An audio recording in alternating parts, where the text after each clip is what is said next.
Benito Mussolini, in his famous doctrine of fascism, stated, "It is quite logical for a new doctrine to make use of the still vital elements of other doctrines. No doctrine was ever born quite new and bright and unheard of. No doctrine can boast absolute originality. It is always connected, it only historically, with those which preceded it and those which will follow it." Thus, the scientific socialism of Marx links up to the utopian socialism of the Fouriers, the Owens, the Saint-Simons. Thus, the liberalism of the 19th century traces its origins back to the Illuministic movement of the 18th, and the doctrines of democracy to those of the encyclopedists. All doctrines aim at directing the activities of men toward a given objective, but these activities in their turn react on the doctrine, modifying and adjusting it to new needs or outstripping it. So, in regards to fascism, where does it derive its theoretical origins? Well, from many places. To name a few quickly, there was the alliance during the Third French Republic between right-wing nationalists and left-wing syndicalists that sought to overthrow the bourgeois liberal democracy that existed during such an historical period. There was the Marxist writer Georges Eugene Sorel, whose human spirit expressed through his literary work gave rise to the vitality and passionate character of Italian fascism. There were plenty of nationalists and pan-Italianists who inhabited the Italian nation-state prior to the existence of fascism and Mussolini's political activism. There existed also in ancient Roman Greece the essential spiritual elements in their people that fascism seeks to revive within the modern era. Julius Caesar, who Benito Mussolini claimed was the greatest man to ever live, the heroic and populist dictator over the Roman Empire, the state which sought to spread its beauty across the earth. He was also greatly influential to fascism. In addition, there were many former materialists, Marxists, socialists, and leftists who abandoned their support of such ideologies and instead found a revolutionary nationalism with their conversion to idealist philosophy. However, this is a video about none of such things. These are all incredibly interesting subjects and certainly worthy of study for those wanting to learn more about the essence of what fascism is. But right now we're going to discuss what I believe has been the single largest inspiration within fascism, both as a political religion and as a movement, that being Friedrich Hegel. Now, you may be wondering, what's a Hegel? Well, this mythical creature. Yes, a Hegel is a strange entity, a German metaphysician who specialized in the theory that existence is a construct of active consciousness. Georg Wilhelm Friedrich Hegel believed that the reason anything is the way it is, from chairs to beds to houses, to ourselves as living human beings, awake and able to conceive what's visually presented, is because the mind determines what is and isn't real.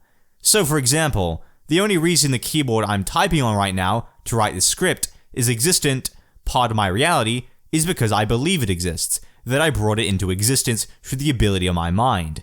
If I didn't believe in the keyboard I'm using right now, it wouldn't be in front of me. It wouldn't exist at all. If I were to suddenly lose belief in this keyboard, then, well, it'd disappear.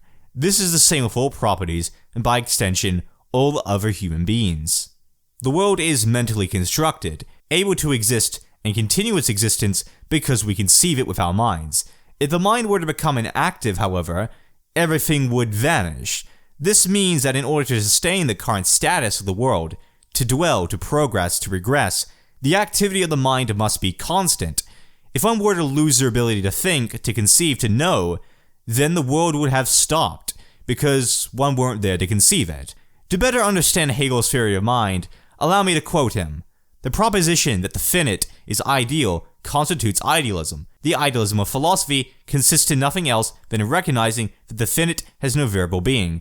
Every philosophy is essentially an idealism, or at least has idealism for its principle, and the question then is only how far this principle is actually carried out. A philosophy which ascribed veritable, ultimate, absolute being to finite existence as such would not deserve the name of philosophy. The principles of ancient or modern philosophies, water or matter or atoms, are thoughts, universal, ideal entities, not things as they immediately present themselves to us. In fact, what is only the one concrete whole from which the movements are inseparable." This view that particles, atoms, and molecules, all chemical elements, are an imaginative creation of the mind, provides Friedrich Hegel the ability to remark that reality is dependent entirely upon the mind, and a mind-independent reality is thus impossible. Not only is it impossible, to Hegel it was downright absurd. The world is conceived differently by every individual, our minds constructing alternative perspectives, perceptions, and thoughts. Our opinions are different, our backgrounds are different, so the fact there could exist one wholly connected concrete reality would deny what Hegel viewed as the metaphysical basis of human nature. Friedrich Hegel developed this theory of subject and object.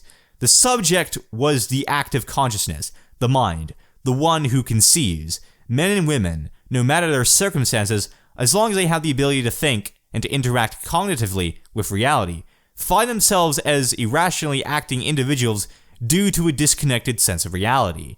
One person conceives the world differently from another, politically, morally, socially. This causes conflict, clashes, war.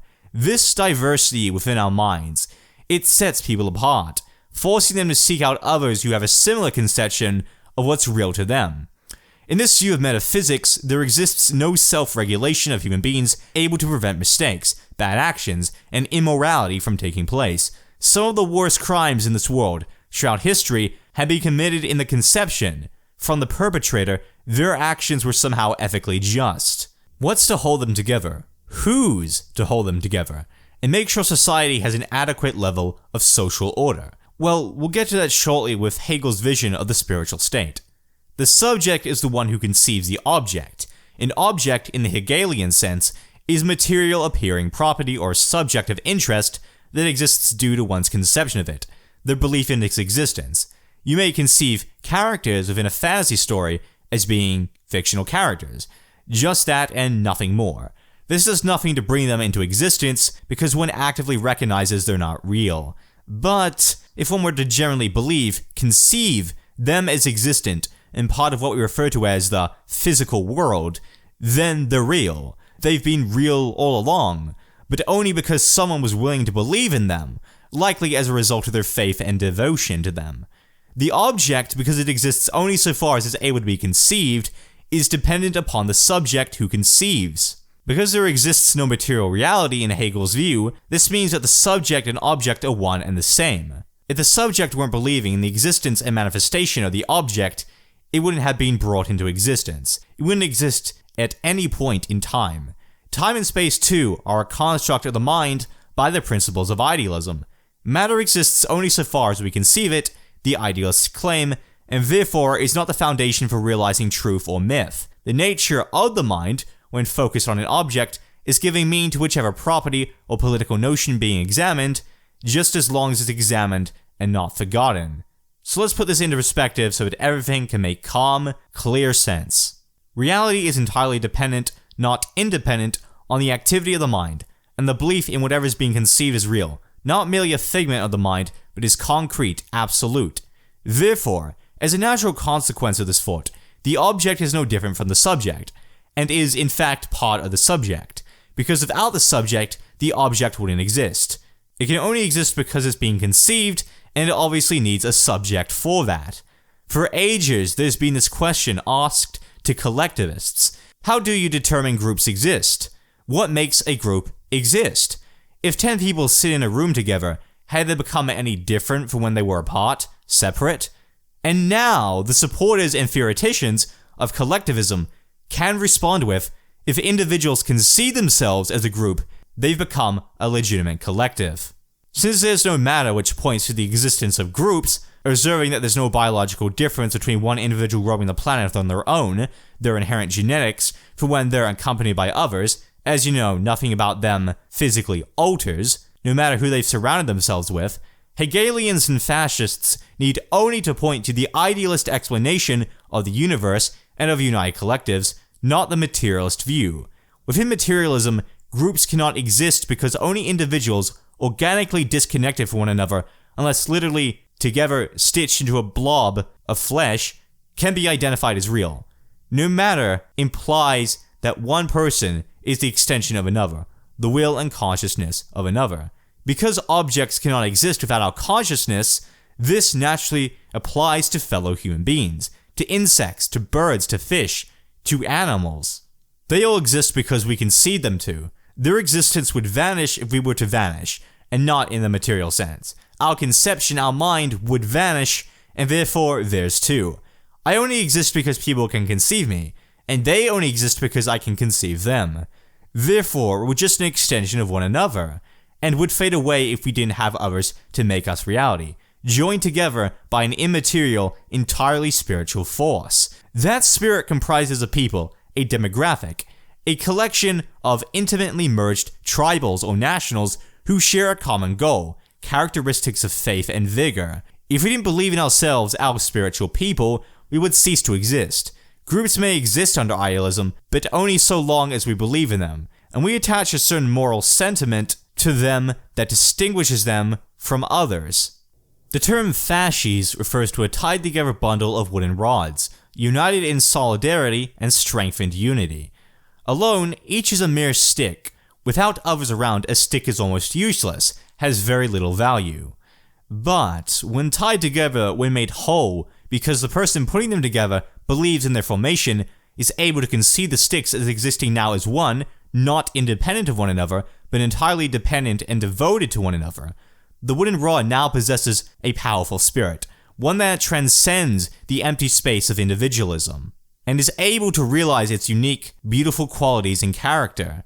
The Italian people, the French people, the Chinese, the Japanese, the Zulus, the Amharic people, they exist as long as they believe they do, as long as they're willing to fight for their national communities. The nations that exist because we're able to bring them into existence, into reality, by means of conception, and achieve absolute greatness comparable to nothing else when actively, consciously moving through space and time as one. Nations are constantly being redefined, and in one sense are entirely socially constructed. A sovereign country is merely a location based upon someone adding in a few geographical outlines to a map, claiming this represents something different somehow about this certain space, even though science says quite the opposite, that nations are man-made and aren't objectively verifiable. From the viewpoint of metaphysical materialism, this is fully accurate. A nation is nothing, just something we've created that hasn't historically existed when human beings have, and this is in the great scheme of things, nations being an extremely recent phenomenon. Prior to European colonialism, Australia, when inhabited by the indigenous aboriginals, was in no way a nation. There were no countries until we decided there should be. So, does that mean countries by no stands exist?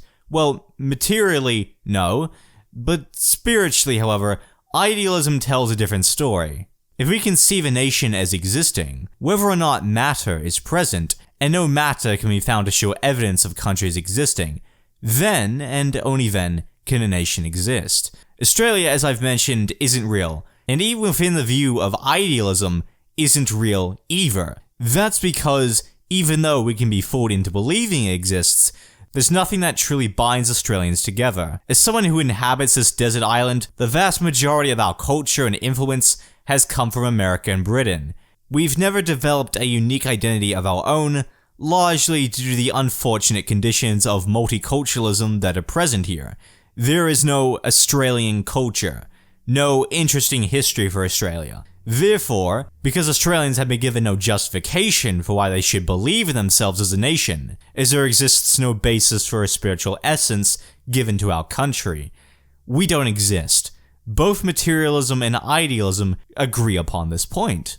Now, that being said, a nation can, and in fascism's view, must, as a necessity of waking life, exist, be present and within us. The nation, as with friendship and romantic love, is conditional. You can't unconditionally support a nation.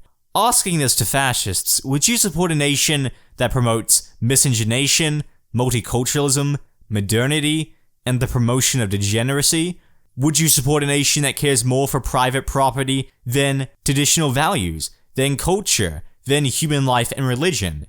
If a nation cares not for the family, for the church, and actively works against these concepts in favor of progressivism, then, well, the nation should rightfully be dead to you. It shouldn't even call itself a nation. Honestly, since it's done nothing to earn your respect.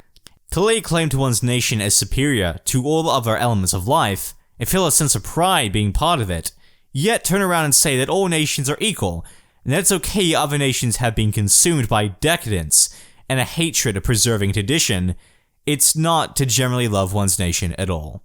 The nation is a conditionally lovable, conditionally existent construct of the mind, and the state, which has been brought into legal existence, must be shaped socially by the personalities, spirits, ideologies, and uniqueness of the people it governs. It derives its political legitimacy, both the nation and the state, from the minds of all who rest within its geographical confines. Their consciousness must be made intellectually convinced to believe in the nation and the state, and see the nation and the state as natural, spiritual extensions of themselves, their characters merged into these mystical institutions, forming a soul that inhabits the land all stand upon. Nations, in fascism, are defined spiritually because they're believed in, not because of matter, which exists not for nations, but because of minds. Because the people believe in themselves, and would be baffled here that they don't materially exist, since the idea of themselves, their group, has been ingrained into their minds so fiercely, so tightly by the spiritual state, they exist as fact. Idealist metaphysics, if consistently applied, asserts this as reality, the shared consciousness of a national community, confirming it as such. The day they wake up, starting to doubt the legitimacy of the nation and the state, the day the nation and the state die. If they feel connected, that the spiritual nation-state has given them agency, identity, vitality, and love within their lives, because they were able to be unified effectively and efficiently by these abstractions, then the spiritual state has carried out its task extremely well. So, some may ask, if everyone conceives reality differently, which we do, and conception determines what is and isn't real, thus this must mean the mind determines what is and isn't ethically just, right? Well, yes, of course. That's a natural conclusion anyone would arrive at. So they ask, how do we determine morality within the nation?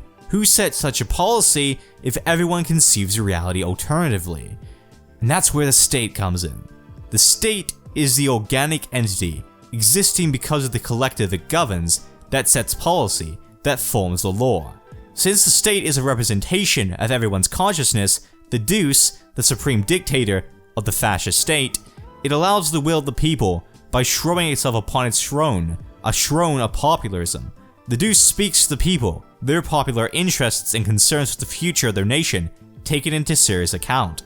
Because individuals are weak when alone, though when forming a collective, able to gain strength, the hierarchy over all political decisions, all modes of social organization, the national economy, the corporate bodies which link together, branching off into syndicates, to harmonize all interest groups under the warm radius of the state, is able to exercise their line of authority in favor of the people, not against them.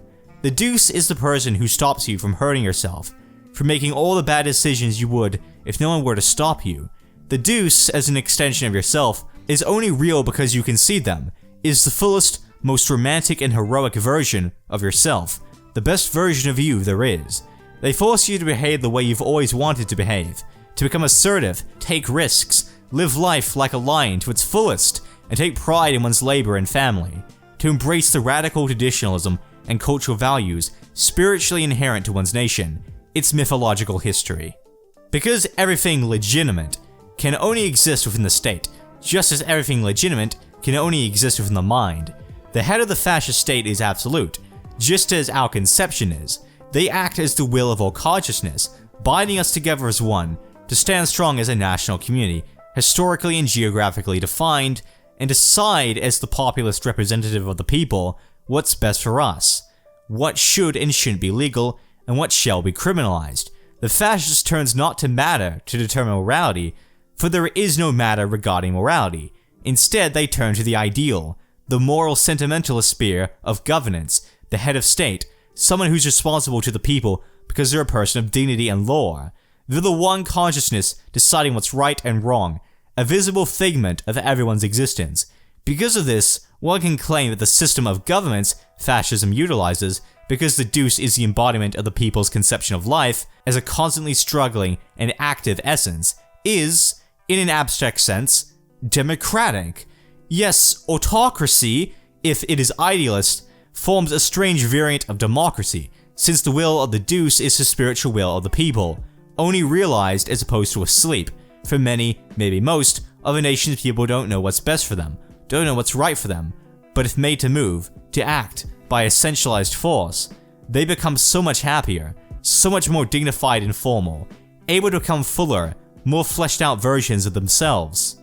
A national community think of the deuce as the dictator only in a way a child thinks of their parents as dictators, people who practice tough love selflessly for the sake of those they raise.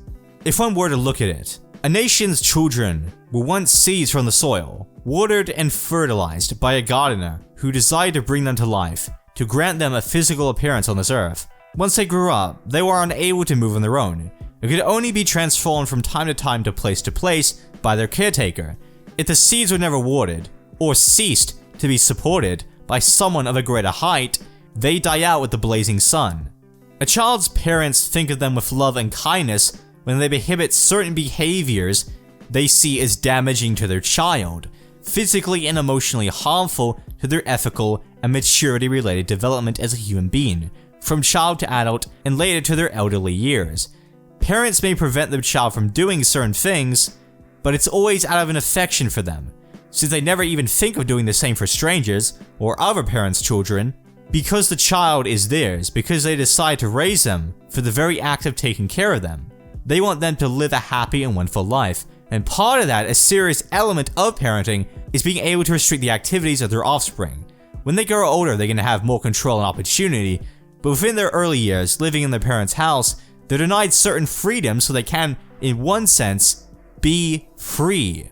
Their parents, they know that engaging in underage sex or taking narcotics or refusing to go to bed on time isn't good for their children, will make the child the opposite of happy regardless of what they think in the moment. A child will enjoy their life when there's authority figures who surround them able to uplift them, to uphold the healthy, positive elements in life they need to experience, to absorb themselves in. In addition to this, a child must learn discipline, to perform chores such as cleaning their room, helping prepare dinner, serving peacefully in the house's garden, and lending a hand around the house, so that they can learn the joy of both physical exercise and the traditions of the family. In any healthy, disciplined nation, the practices and traditions of a family, the lively, energetic family found on affection, and the collectivism of blood, will naturally merge with that of a church and family. Family in themselves are a corporative body, a guild association which lends influence to the spiritual state, allowing for the national economy, under the fascist model of nationalistic corporatism, to serve these individual social structures. The economy under fascism would be built in a way that would allow all families enough personal finance to maintain themselves, without divorce caused by economic bankruptcy or the impoverishing of the children who grew up to hate their nation in return. The model of corporatism, where traditional, healthy families work with the state, and with its national spirit, would ensure all material units have the standard of living they need to continue their practices of civil tradition. What did Hegel have to say about the state? What was his view in regards to his idealism? Allow me to read quite a bit of what he wrote on the metaphysical abstraction known as the state. His examination of the state as a spiritual philosophical entity is possibly the first of its kind, deviating from liberal and socialist conceptions that place the state beneath the individual, as opposed to Hegel's view and the view of fascism, which states that everything, all materials and persons, can exist only within the state. The state is the actuality of the ethical idea. It is ethical mind qua the substantial will manifest and revealed to itself, knowing and thinking itself, accomplishing what it knows, and insofar as it knows it. The state exists immediately in custom, immediately in individual self-consciousness, knowledge, and activity, while self-consciousness in virtue of its sentiment towards the state finds in the state, and its essence and the end product of its activity, its substantive freedom. The penates are inward gods, gods of the underworld, the mind of a nation. Orphine, for instance, is the divine knowing and willing itself. Family piety is feeling, ethical behavior directed by feeling. A political virtue is the willing of the absolute end in terms of thought. The state is absolutely rational inasmuch as it is the actuality of the substantial will which it possesses in the particular self-consciousness. Once that consciousness has been raised to consciousness of its universality, this substantial unity is an absolute unmoved end in itself, in which freedom comes into its supreme right.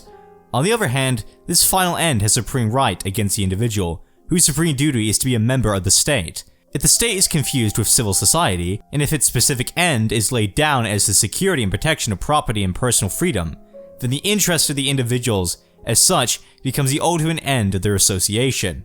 And it follows that membership of the state is something optional. But the state's relation to the individual is quite different from this. Since the state is mind objectified, it is only as one of its members that the individual himself has objectivity, genuine individuality, and an ethical life. Unification pure and simple is the true content and aim of the individual, and the individual's destiny is the living of the universal life. His sphere of particular satisfaction, activity, and mode of conduct had the substantive and universally valid life as their starting point and the result. Rationality, taken generally and in the abstract, consists in the thoroughgoing unity of the universe and the singular. Rationality, concrete in the state, consists so far as its content is concerned, in the unity of objective freedom, freedom of the universal of substantial will, and subjective freedom, freedom of everyone in his knowing and in his volition of particular ends, and consequently, so far as its form is concerned, is self-determining action on law and principles, which are thoughts and so universal. The idea is the absolutely eternal and necessary being of mind. But if we ask what is or has been the historical origin of the state in general, still more if we ask about the origin of any particular state, of its rights and institutions, or again if we inquire whether the state originally rose out of patriarchal conditions, or out of fear or of trust, or out of corporations, and so on, or finally if we ask in what light the basis of the state's rights have been conceived and consciously established, whether this basis has been supposed to be positive divine right, or contract, custom, so on, all these questions are no concern of the idea of the state. We are here dealing exclusively with the philosophic science of the state, and from that point of view, all these things are mere appearance, and therefore, matters for history. So far as the authority of any existing state has anything to do with reasons, these reasons are cured from the forms of the law authoritative within it. The philosophical treatment of these topics is concerned only with their inward side, with the thought of their concept. The merit of Rousseau's contribution to the search for this concept is that, by adding the will as the principle of the state, he is adducing a principle which has thought both for its form and its content, a principle indeed which is thinking itself, not a principle, like gregarious instinct for instance, or divine authority, which is thought as its form only. Unfortunately, however, as Fichte did later, he takes the will only in a determined form, as the individual will, and he regards the universal will not as the absolutely rational element in the will, but only as a general will which proceeds out of this individual will and out of a conscious will. The result is that he reduces the union of individuals in the state to a contract, and therefore to something based on their arbitrary wills, their opinion, and their capriciously given express consent. And abstract reasoning proceeds to draw the logical inferences which destroy the absolutely divine principle of the state, together with its majesty and absolute authority. For this reason, when these abstract conclusions came into power, they thwarted for the first time in human history the prodigious spectacle of the overthrow of the constitution of a great actual state, and its complete reconstruction, albeit into on the basis of pure thought alone, after the destruction of all existing and given material. The will of its refounders was to give it what they alleged was a purely rational basis, but it was only abstractions that were being used. The idea was lacking, and the experiment ended in the maximum of frightfulness and terror. Confronted with the claims made for the individual will, we must remember the fundamental conception that the objective will is rationality implicit or in conception, whether it be recognized or not by individuals, whether the whims be deliberately for it or not. We must remember that its opposite, knowing and willing, or subjective freedom, the only thing contained in the principle of the individual will, comprises only one moment, and therefore a one-sided moment, of the idea of the rational will, i.e. of the will which is rational solely because what it is implicitly, that it also is explicitly. The opposite of thinking of the state as something to be known and apprehended as explicitly rational is taking external appearances, i.e. contingencies such as distress, need for protection, force, riches, so on, not as moments in the state's historical development, but as its substance. Here again, what constitutes the guiding shred of discovery is the individual in isolation, not, however, even so much as the thought of this individuality, but instead only empirical individuals, with attention focused on their accidental characteristics, their strength and weakness, riches and poverty, so on. This ingenious idea of ignoring the absolute infinity and rationality in the state and excluding thought from apprehension of its inward nature has assuredly never been put forward in such an unadulterated form as in Hermann Holler's— sorry, I can't pronounce that, it's a weird long German word. I say unadulterated because in all other attempt to grasp the essence of the state, no matter on what one-sided or superficial principles, this very intention of comprehending the state rationally has wrought with its thoughts universal determinations. Hermann Holler, however, with his eyes open, has not merely renounced the rational material of which the state consists as well as the form of thought, but he has even gone on with passionate fervor to inveigh against the form and the material so set aside. Part of what Herr von Haller assures us is the widespread effect of his principles. The restoration undoubtedly owes to the fact that, in his exposition, he has deliberately dispensed with thought altogether, and has deliberately kept his whole book all of a piece with its lack of thought. For in this way, he has eliminated the confusion and disorder which lessen the force of an exposition, where the accidental is treated alone with hints of the substantial, with the purely empirical and external unmixed, with a reminiscence of the universal and rational, and where in the midst of wretched inanities the reader is now and again reminded of the loftier sphere of the infinite. For the same reason, again, his exposition is consistent. He takes as the essence of the state, not what is substantive, but the sphere of accident. A consistency in dealing with a sphere of that kind amounts to the complete inconsistency of utter faultlessness, which jogs along without looking behind, and is just as much at home now with the exact opposite of what is approved a moment ago. The state in and by itself is the ethical whole, the actualization of freedom, and it is an absolute end of reason that freedom should be actual. The state is mind on earth and consciously realizing itself there. In nature, on the other hand, mind actualizes itself only as its own other, as mind asleep, only when it is present in consciousness, when it knows itself as a really existing object. Is it the state? In considering freedom, the starting point must not be individuality, the second self-consciousness, but only the essence of self-consciousness. For whether man knows it or not, this essence is externally realized as a self-subsistent power in which single individuals are only moments. The march of God in the world, that is what the state is. The basis of the state is the power of reason actualizing itself as will. In considering the idea of the state, we must not have our eyes on particular states or on particular institutions. Instead, we must consider the idea, this actual God, by itself. On some principle or other, any state may be shown to be bad, this or that defect may be found in it, and yet, at any rate, if one of the mature states of our approach is in question, it has in its moments essential to the existence of the state. But since it is easier to find defects than to understand the affirmative, we may readily fall into the mistake of looking at isolated aspects of the state instead of forgetting its inward organic life. The state is no ideal work of art. It stands on earth, and so, in the sphere of caprice, chance, error, and bad behavior may disfigure it in many respects.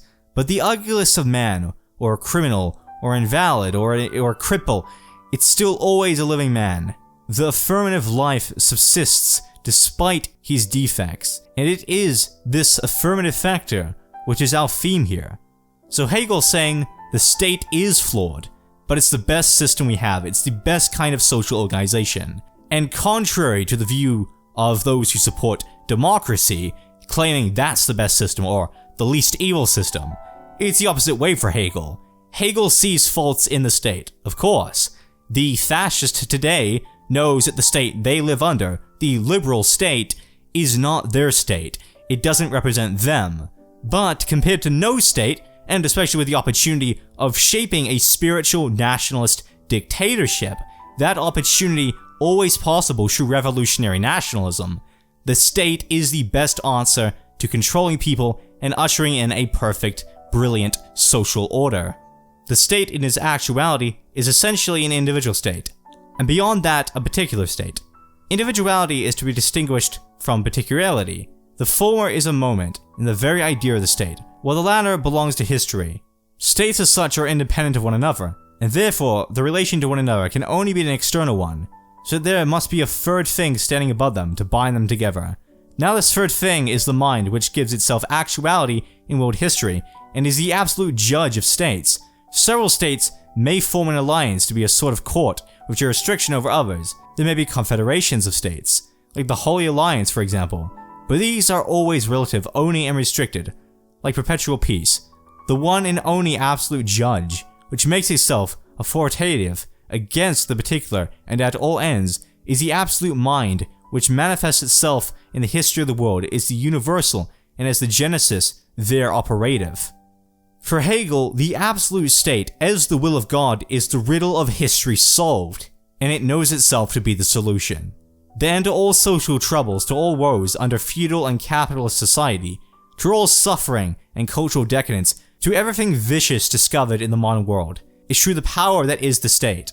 A might makes right situation. The utilization of violence by the state is to keep its people in line, so that they may keep others in line and thus creating a self-regulating national community, upholding the values, laws, and social order ushered in by the spiritual absolute state, unbound by any constitutional restrictions on what the deuce is able to do. Because all physical existence is merely a product of the mind, including exercise, this means that action is dependent upon mind, not independent, never separated, and always one, whole, absolute. Our actions, our physical movement is created through our mind causing our organs to perform the functions we positively imagine them to. So all violence utilized by the absolute state is the will of our mind, a moral and always conceiving consciousness, because our mind is found within the supreme authority, the ruler of a fascist nation. Inactivity is death. If the mind stops functioning, is unaware what's in front of it, nothing at all is in front of it. Nothing exists, and all the beauty in the world and the universe has died off. To stop acting, to live without adventure, bravery, heroism, and passion, is to have deceased. Act is mind created, and the mind itself pure act. The state, by making people live their lives to the fullest possible, to be the greatest variants of themselves, has successfully kept action going, fierce and powerful, so that our minds have something incredible to conceive.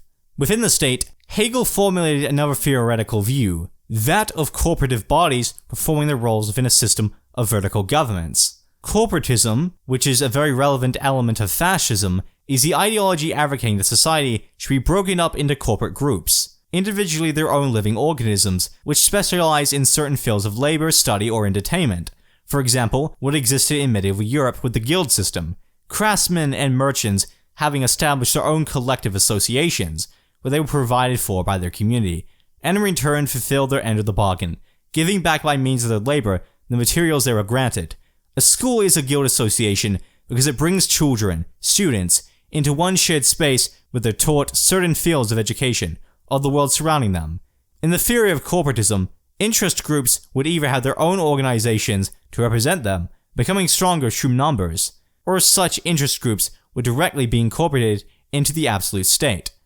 A major example of this would be a theocracy, where a state's legal system is derived from religious scripture, an inherently idealist system of governments, since God and religious law are immaterial, something only created by the mind, and thus incompatible with materialism. Theocracy is, without really needing to say this, it's pretty stereotypical of fascism anyway, a system of governance compatible with fascism, this philosophy of anti-positivist collectivism. Within what exists of fascism, corporatism is both nationalist and centralized, working within the framework of industrial capitalism, where capitalists privately own and control instruments of production and workplace facilities, represented by state mandatory employers organizations, their corporate group claimed by the fascist state, employing large quantities of wage laborers, who, in turn, are represented by their state mandatory corporate group, nationalized trade unions. Since both trade unions and employers organizations in fascism are undertaken by the state has surveillance and say over all changes to the national economic plan set. It settles disputes by utilizing the trade unions and employers organizations between labor and capital. Sometimes labor will win, other times it'll be capital. The fascist state decides these things and finds it easier to have guilds cling to the performances of both workers and employers, so that, in overseeing production in the corporatist economy, both financial classes find themselves collaborating to work in favor of the nation, always within its religious embodiment. The agriculturalist state. In Friedrich Hegel's The Philosophy of Right, he writes, The agricultural state, in view of the substantiality of its natural and family life, has within itself, in immediate form, the concrete universal in which it lives. The universal state, by definition, has the universal for itself as its basis and as the end of its activity. The intermediate state, i.e., the state of trade and industry, is essentially concerned with the particular, and the corporation is therefore especially characteristic of it. The work performed by civil society is divided into different branches according to its particular nature. Since the inherent likeness of such particulars, it's the quality common to them all, comes into existence in the association, the selfish end, which pursues its own particular interest, comprehends and expresses itself at the same time as the universal end. And the member of civil society, in accordance with his particular skill, is a member of a corporation whose universal end is therefore wholly concrete, and no wider in scope than the end inherent in the trade, which is the corporation's proper business and interest. By this definition, the corporation has the right, under the supervision of the public authority, he means the state by the way, to look after its own interests within its enclosed sphere, to emit numbers in accordance with their objective qualifications of skill and rectitude against particular contingencies, and to educate others so as to make them eligible for membership. In short, it has the right to assume the role of a second family for its members, a role which must remain more indeterminate in the case of civil society in general, which is more remote than individuals, and the particular requirements.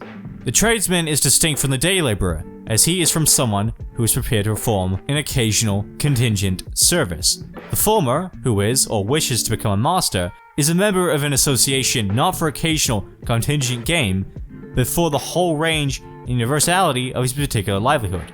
Privileges, in the sense of rights of a branch of civil society which constitute a corporation, are distinct from privileges proper in the anthropological sense, i.e. in that the latter are contingent exceptions to the universal law, whereas the former are no more than legally fixed determinations which lie in a particular nature of an essential branch of civil society. In the corporation, the family not only has its firm basis that its livelihood is guaranteed, i.e. has secure resources, of condition of its possessing a certain capability, but the two, i.e. livelihood and capability, are also recognized, so that the member of a corporation has no need to demonstrate his competence and his regular income and means of support, i.e. the fact that he is somebody, by any further external evidence. In this way, it is also recognized that he belongs to a whole, which is itself a member of society in general, that he has an interest in, and endeavors to promote the less selfish end of this whole. Thus, he has his honor and his estate. As a guarantor of resources, the institution of the corporation corresponds to the introduction of agriculture and private property in another sphere. When complaints are made about the luxury and love, extravagance of the professional classes, which is associated with the creation of a rebel, we must not overlook, in addition to the other causes of this phenomenon, the increasingly mechanical nature of work. Its ethical basis is implied in what has been said above. If the individual is not a member of a legally recognized corporation, and it is only through legal organization that a community becomes a corporation, he is without the honor of belonging to an estate. His isolation reduces him to the selfish aspect of his trade, and his livelihood and satisfaction lacks stability. He will incontinently try to gain recognition through the external manifestations of success in his trade, and these are without limit, because it is impossible for him to live in a way appropriate to his estate if his estate does not exist. For a community can exist in civil society only if it is legally constituted and recognized.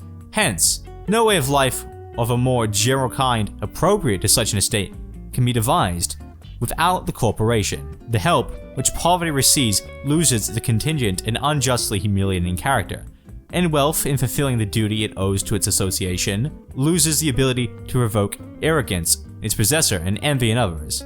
Rectitude also receives the true recognition and honor which are due to it. In the corporation, the so-called natural right to practice one's skill and thereby earn what there is to earn is limited only to the extent that, in this context, the skill is rationally demanded. That is, it is free from personal opinion and contingency, from its danger to oneself and others, and is recognized, guaranteed, and at the same time raised to a conscious activity for a common end. The family is the first ethical root of the state. The corporation is the second, and it is based in civil society. The former contains the moments of subjective particularity and objective universality in substantial unity. But in the latter, these movements, which in civil society are at first divided into the eternally reflected particularity of need and satisfaction and abstract legal universality, are inwardly united in such a way that particular welfare is present as a right and is actualized within this union. The sanctity of marriage and the honor attaching to the corporation are the two movements round which the disorganization of civil society revolves. When the corporations were abolished in recent times, it was with the intention that the individual should look after himself. But even if we accept this, the corporation does not affect the individual's obligation to earn his living. In our modern states, the citizens have only a limited share in the universal business of the state, but it is necessary to provide an ethical man with universal activity in addition to his private end. This universal activity, which the modern state does not always offer him, can be found in the corporation. We saw earlier that in providing for himself, the individual in civil society is also acting for others. But this unconscious necessity is not enough. Only in the corporation does it become a knowing and thinking part of ethical life. The corporation, of course, must come under the higher supervision of the state, for it would otherwise become ostracized and set in its own ways, and decline into a miserable guild system. But the corporation in and for itself is not an enclosed guild, it is rather a means of giving the isolated trade in ethical status, and of admitting it to a circle in which it gains strength and honor. The end of the corporation, which is limited and finite, has its truth in the end which is universal, in and for itself, and in the absolute actuality of this end. So likewise do the separation and relative identity, which was present in the external organization of the police. The sphere of civil society thus passes over into the state. To differentiate Hegel's view on corporatism with, say, socialist and anti-state variations of the same broad system, while Hegel didn't advocate for the centralized kind of corporatism practical fascism later did, it was contrasted with the activity of the state. The spirit operates in and is maintained and linked to the ability and value of the state, so that both corporate groups and the state can harmoniously coexist, fulfilling the functions of one another. After all, production is still oversaw by the state within the framework of these individual corporations. It is therefore, in a sense, pro-state and pro-collectivism, building social structures within the framework of the state, not outside it. Just because the state doesn't own and control these organized interest groups to the extent that, under practical fascism they did, doesn't mean they don't function for the sake and soul of the spiritual state. And seeing capitalism didn't exist in Hegel's time, taking note that he existed prior to the Industrial Revolution across Europe, his theory of corporatism, of organization by means of corporations, was of course going to be different. It had to be. Now, to elaborate upon Hegel's vision of a romantic nationalism, I'll provide some quotations from the German philosopher to clarify his position on what the nation meant to him, emotionally, and how he saw the Germans as needing a territorial domain to secure their existence as a unique, identifiable people, the nation itself serving as a corporative body for which its citizens will find freedom in. In our times, there is no need for integrational unity in the states as far as custom, tradition, culture, and language are concerned. The dialects of many provinces of France and England differ from the dominant tongue. In Wales and the Hebrides, English is not spoken at all. The Austrian and Russian monarchs do not even know how many languages are spoken in their states, and precisely their states are models of the modern state, whose integration arises from the spirit and unity of a common political consciousness. Very prominent is Kostock in the consciousness of the fatherland. As a poet, he sensed the need for a root in mythology whose names and forms should be composed in themselves, as a solid base for fantasy. It may be said that out of national pride, Kostock tried to revive the mythology of Waffen, Herta, and the rest. All he succeeded in doing was that the names of the gods took on German instead of Greek forms, and no more. Kostock attained to no greater influence in objective actuality than a man who endeavors to argue that the empirical diet of Regensburg can constitute the ideal of our present national existence. These gods who have sunk into oblivion will always remain hollow and false, and a good deal of hypocrisy is needed to pretend that this fantasy is reconcilable with intelligence and with the present consciousness of the nation.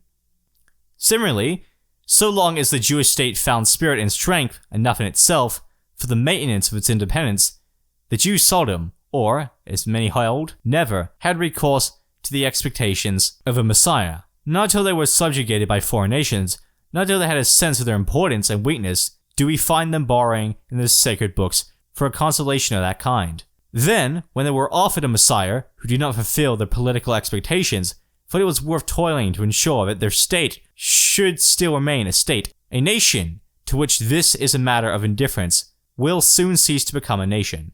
They very soon discarded their ineffective, messianic hopes and took up arms. In history and the judgment of nations, they would stand alongside the Carthaginians and Constantines, and above the Greeks and Romans, whose cities outlived their politics, if the sense of what a nation may do for its independence were not too foreign to us. Great revolutions which strike the eye at a glance, much have been preceded by a still and secret revolution in the spirit of the age. Zeitgeist, a revolution not visible to every eye, especially imperceptible to contemporaries, and is hard to discern as to describe in words. It is lack of acquaintance with the spiritual revolution which makes the resulting changes astonishing. Now, you might have noticed a very strange word being used in that last quotation. Zeitgeist. An obscure word of German origin, Zeitgeist literally means spirit of the age, or alternatively, spirit of the times, referring to the spirit embodying a nation at a select time, due to the patriotic essence of a people who inhabit it, whether prevalent or absent. The nation, in Hegel's view, has spiritual, intangible, and extraordinary characteristics, virtues, and elements of endurance. A zeitgeist is most pronounced when a people believe in their national sovereignty, find themselves engulfed by the culture, identity, and political actions of their nation. A zeitgeist disappears, however, the weaker a people's passion for their nation becomes, until they have no passion, to which the spiritual nation has lost its spirit, and therefore ceases to exist.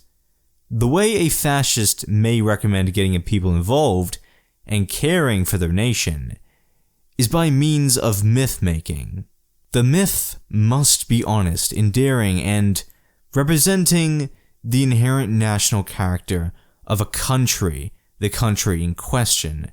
Tell a story of a nation's past, a people's past, creating a belief in the narrative elaborated upon, so that the future generations will tell their children the same stories, and then, when they have offspring of their own, their children will be told the same tales, the cycle repeating.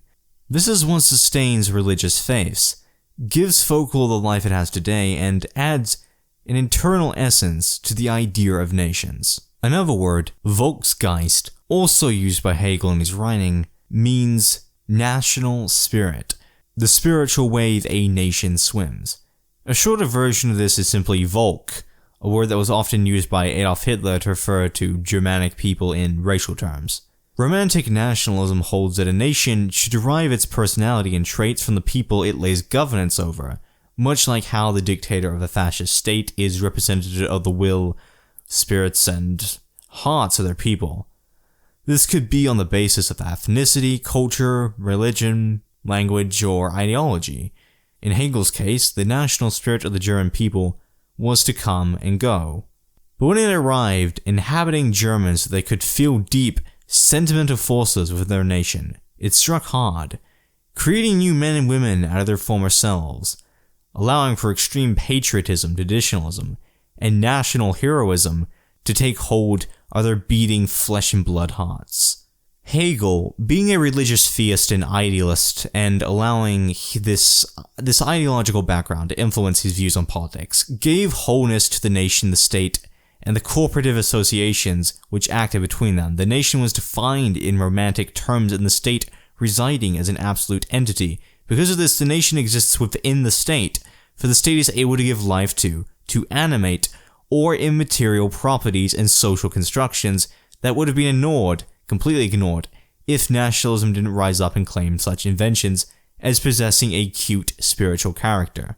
Friedrich Hegel, by the writings from his pen, was able to greatly influence the second major philosophical founder of fascism, Giovanni Gentile of Italy.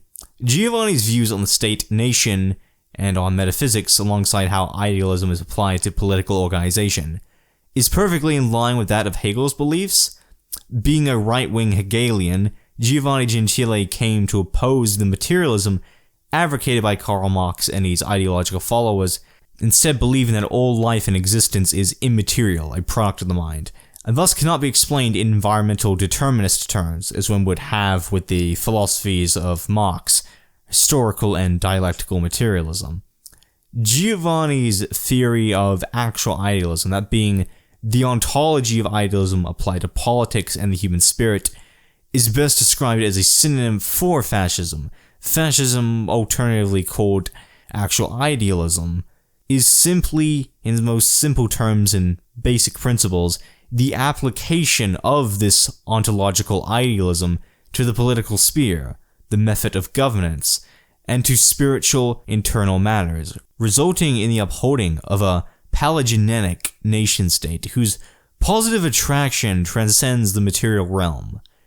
We're all unified, socially collectivist nationals within this mythical creature, are reborn as new men and women, embracing the values of radical tradition, family, labor, honor, faith, fatherland, and constant, never-ceasing action. Everything is act in one capacity or another. At this point of the video, something of extreme importance needs to be addressed, and that's Hegel's ideological relationship with a different figure, someone greatly relevant to Gentile, that being Karl Marx, the founder of scientific socialism. Marx, who was a materialist metaphysician, was greatly influenced by Hegel, just like Gentile, and applied his history, his theory of dialectics to that of class struggle.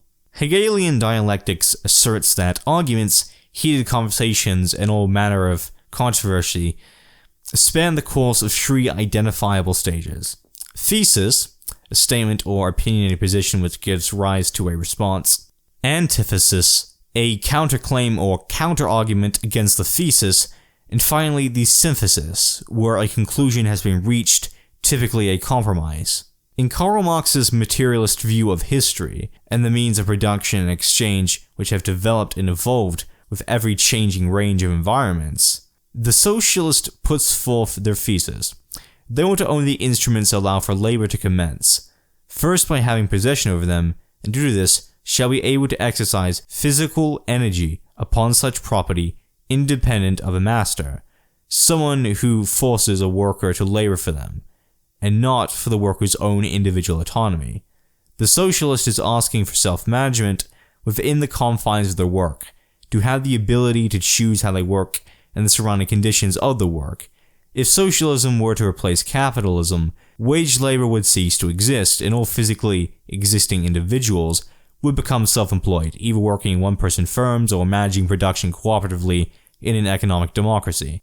Then, as expected, the opposition to socialism arises from the capitalists, the antithesis. Not a surprise, they are employers, private owners of industry after all. However, another demographic finds itself opposing socialism, that being part of the proletariat themselves.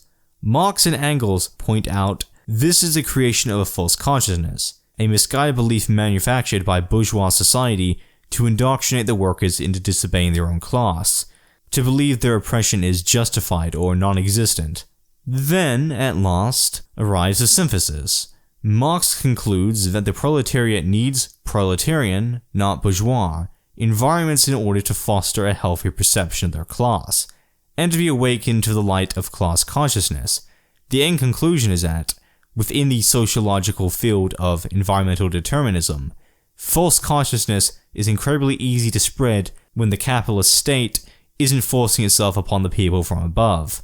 Now, understanding Karl Marx's takeaway from Hegel, some of the content Hegel's written, that is, we know his theory is making sense, we can see that, as being relevant to the revolutionary class politics of socialism and communism he was getting at, advocating for the erasure of private production. And out of all the socialist and communist philosophy, there exists an inherently material character to such theories, contrary to the idealism of Hegel and Gentile. Marx at no point, however, claimed Hegel was a socialist, anti-statist, or any school of leftist, even though the term left and right politically weren't used that often back then.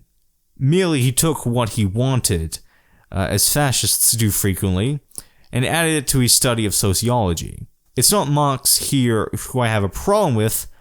There is a group, however, that I very much come to despise. At first, I was only slightly annoyed by them, being more far left at the time, but now I've came to absolutely loathe these fools. This dates back to the First International, to anti-capitalists and leftists who were inspired by Hegel, who call themselves young Hegelians, or left Hegelians, having formed a progressive materialist interpretation of his philosophy.